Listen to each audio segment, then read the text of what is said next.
It doesn't get any simpler than a baked potato. It doesn't get much cheaper either. So maybe it's not your first choice if you want to cook something up quick, but what it lacks in convenience, it makes up for in ease. It's a one-ingredient miracle. Let's go. Step 1, set your oven to 400 degrees, then get yourself a russet potato. Any other kind of potato will work just fine, but russets are the classic here.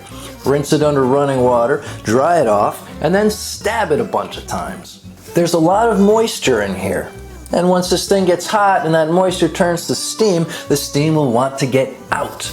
Give that steam an easy means of escape by poking a half dozen or so holes in it with a fork or a paring knife. Otherwise, your russet could burst in the oven, which is rare, but why f around?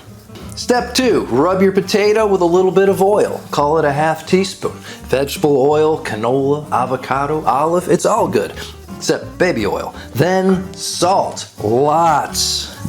Once your oven is up to temperature, just put it in. No baking sheet, definitely no foil wrap, just straight in there, right on the rack. Leave it in there for about an hour, then check it with your digital thermometer.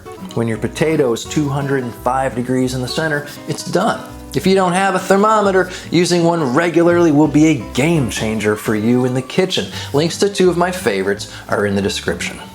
I don't need to tell you what to put on top of a baked potato. You've probably got that part figured out. My go-to is butter, cheese, bacon, sour cream, chives, smashed up chili cheese Fritos, and caviar. But your way's probably good too. Thank you for watching all the way to the end. It means a lot and I love you for it. If I was able to help you out today, you can say thanks by hitting that subscribe button. I hope you learned something. Peace.